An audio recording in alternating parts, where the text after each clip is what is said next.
Welcome to the next episode of Subtext Discourse. I'm your host, Michael Dooney, owner and director of Berlin-based contemporary art gallery Jarvis Dooney. Continuing our series of interviews with Postcard Salon participants, I'm today speaking with Lama Ahmed. Based in Cairo, Egypt, Lama is an artist, graphic designer and poet currently working towards her MFA in design with a focus on materials. Her image included in the show was from the first issue of her self-published booklet, Habashtakanat, which explores the visual culture of Cairo and the many makeshift solutions that can be observed throughout the city. But let's hear more about the work from Lama herself. How many hours were you in Berlin last time when you came? 12 hours. So I came here at 10 in the morning and left at 10 at night. Yeah. But this time you got a bit more time with the weekend, which is nice. Yes. I took a day off, I took Thursday off just to come here earlier. Yeah. So that I have the whole weekend. Oh, cool. Is it nice weather in Amsterdam as well? Yeah, it is. It's sunny, so that doesn't happen a lot. Yeah.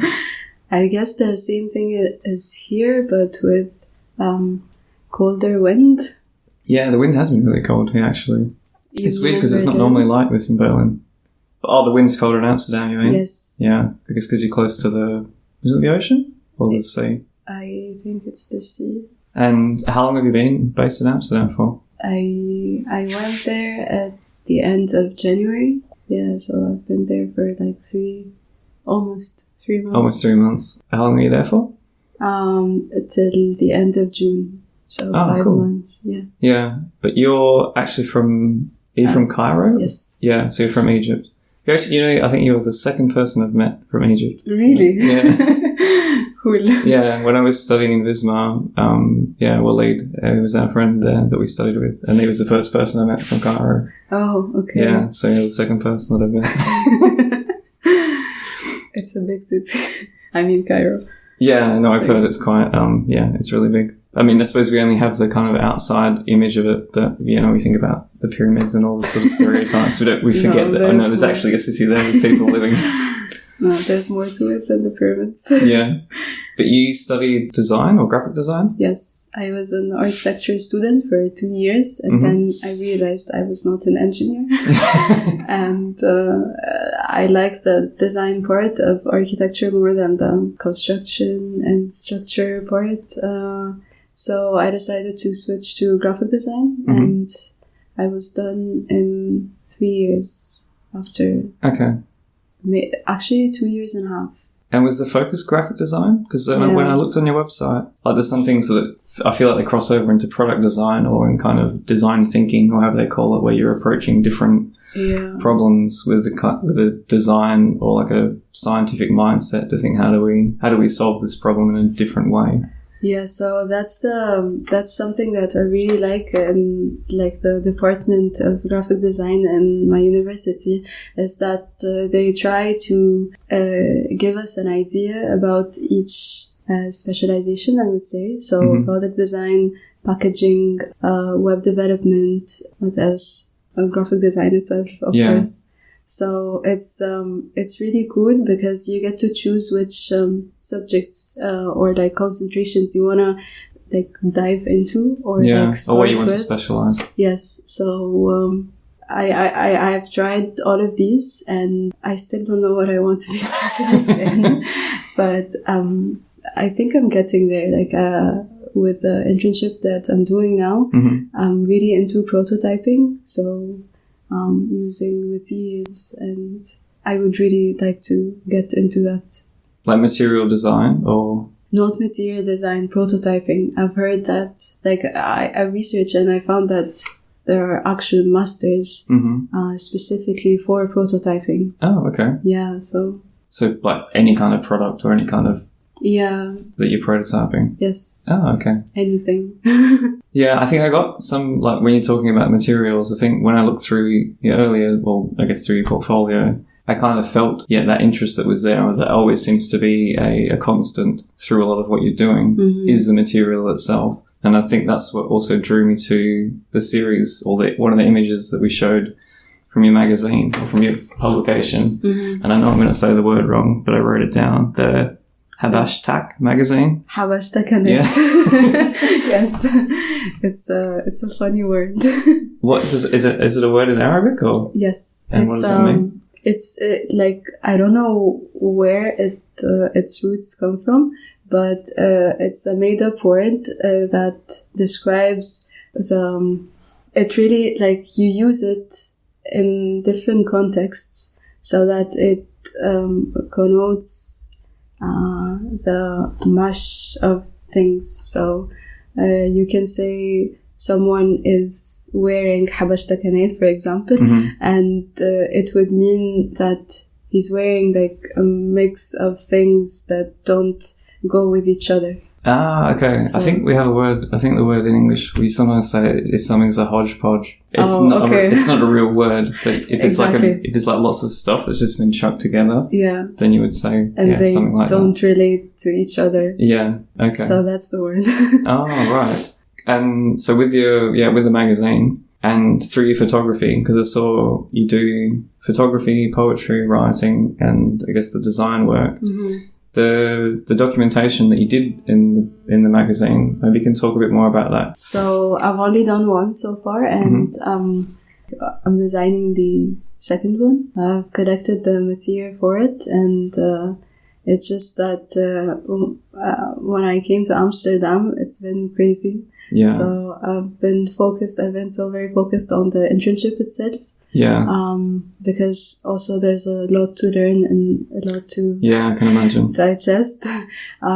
So I've been putting it on the side for a while. I used to go with my mother to markets in Cairo, where they sell basically everything and anything. So we'd go to fish for materials, and she had an atelier where she does like dresses and midi dresses and anything with fabrics, basically curtains, pajamas, anything. We'd go and she like buys fabrics and I try to fish for materials. So after a while, I began to notice like how people in the street reuse like items. For example, they don't have an actual store. They have a made-up store, so they get like 2 boxes and a sheet of wood, for example, and they put the wood on top of the boxes, and so now I have a stand. So, I really liked how they used things around them, and I felt that the restriction they have, like the limitations they had with the materials and the space, and sometimes the police comes because practically they're illegal. Yeah. So the police comes, takes their stuff. So they had to put something that can easily be removed. Oh, okay. So you'd find a lot of different things that are very interesting. And I decided after a while, when I was thinking about my bachelor project, that this is what I want to show, like this layer of the street, and how I was trying to concentrate on how an object like doesn't die in the street. It travels across so that it never dies. Yeah. And each person that takes it uses it differently than the previous one. It's interesting. You've been 3 months in Amsterdam. Is that the first time that you've lived outside of Cairo? Yes. And how has it been, how has it been for you observing the differences? Like when you're talking about the life on the street in Cairo, it's obviously really unique. How has it been in Holland and in Amsterdam? Like when you see how people interact with their surroundings, how much of a contrast is it?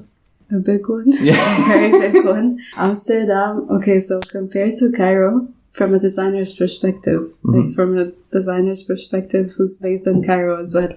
So Cairo is very multi-layered and it's very chaotic and overwhelming. There's a lot of visual stimulations all around you.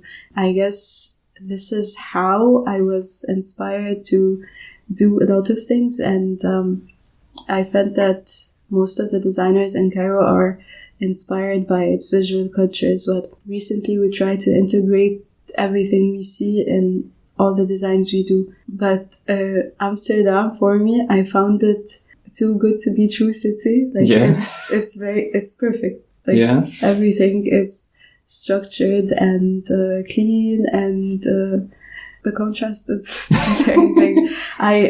It's even like, I thought about it once because people, like some of my friends kept asking me, Lama, do you want to live there afterwards? And the first thing I thought about, like, how am I gonna get inspired?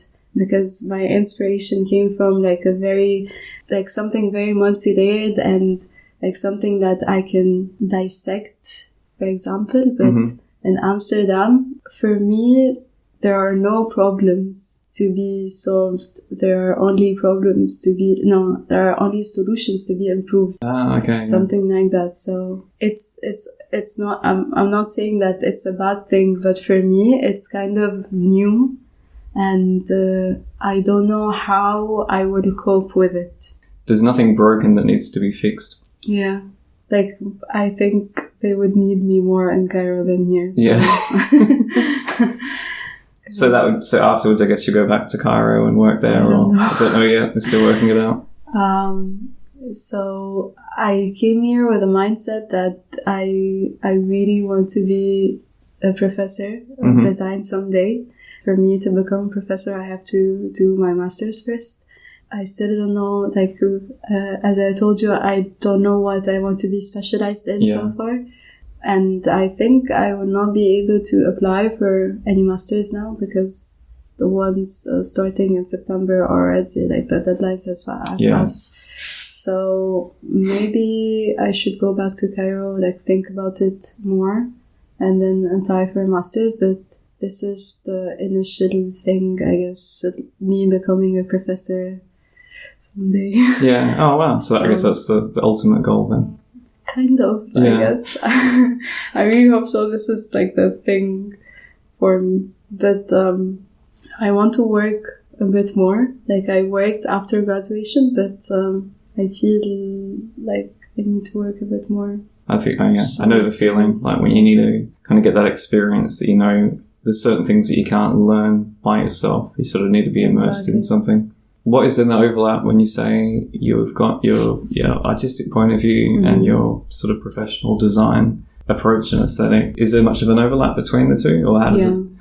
Yeah? Yes. They kind of go together, like. But you've been, I guess, too busy with the internship. Like, are you still writing poetry or taking photos? Or? Yes, I take a lot of photos, and I have this project in mind that I'm trying to work on when I have the time. It's something with trees. I really like trees, so I take a lot of pictures of trees and leaves and flowers. And what I started with, I don't know if you saw, there's a picture with a poetry piece I put on the website. There's a picture from the back of a person. Yes. Yeah. And then the arm is extending as a tree. I really like this kind of collage, and I want to create a series of trees extending as some part of a human being. So this is the idea. Yeah. But so far I have the pictures, but I haven't started on combining them. Yeah, I guess it'll need time. Yes.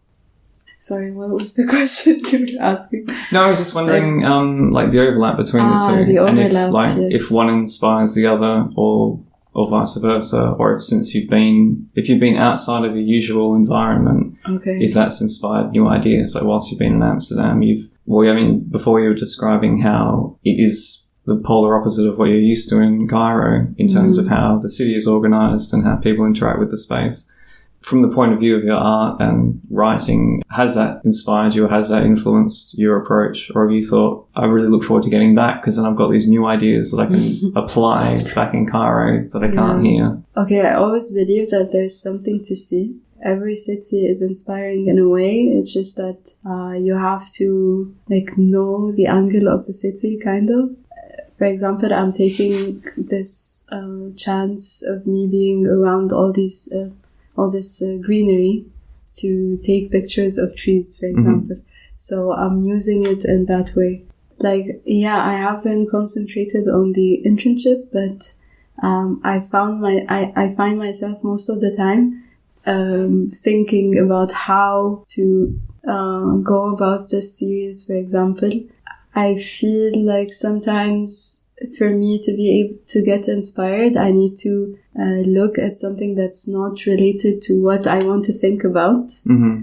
And I don't know how the two fit together, but yeah, so for example, if I'm researching the project that I'm working on now is with the Dutch police, we're questioning the idea of safety and security in the future. And sometimes when I'm designing, for example, a website or like trying to do that, I look at collages. I don't know why, but sometimes the shift sparks something like an idea or like a pattern, a design that I use, not directly, but yeah. So this is how it works for me. Like I have to, even when I'm working on a professional thing, for example, like I have to go back to this artistic approach or like artistic inspiration for me to be able to carry on with a professional thing. That's interesting. Yeah, I don't know how that works, but it's for me like this is how my process goes. I think I've heard similar things where you, like when one part of your brain is occupied, you're freeing up the other part. Oh, yeah. I think I know something like that, but yeah, I don't know how you apply it. Like I remember hearing you do it unconsciously. Yeah, and I guess if you can find out how your brain does that, then you can apply it. Like I remember reading an interview with David Byrne once. For him, like for thinking of lyrics and things like that, if he goes for a drive, I guess your conscious brain is thinking about, steering, changing the gears, looking at the other traffic.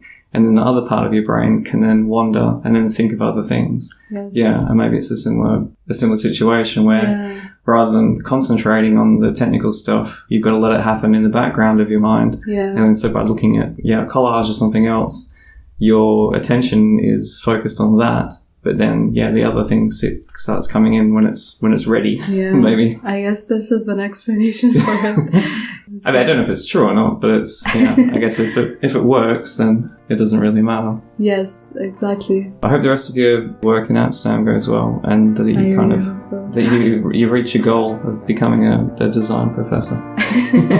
Thank you. Yeah, it was lovely talking to you. I hope you enjoyed listening to my conversation with Lama Ahmed. As with each episode, I've included links to her work in the podcast description, making it possible to learn more about her artistic practice. This week is also Berlin Art Week, officially starting on Wednesday the 11th of September and continuing until Sunday the 15th. However, there were already many openings which took place throughout Berlin last Friday, as well as many more in the lead up and parallel to the official program. September the 15th will also mark 6 years since we opened Jarvis Dooney back in 2013. There will be more news announced soon, but in the meantime, please follow us on social media, support the podcast on Patreon, and don't hesitate to leave a comment or send us your feedback. Thanks once again for listening. My name is Michael Dooney, and you've been listening to Subtext and Discourse.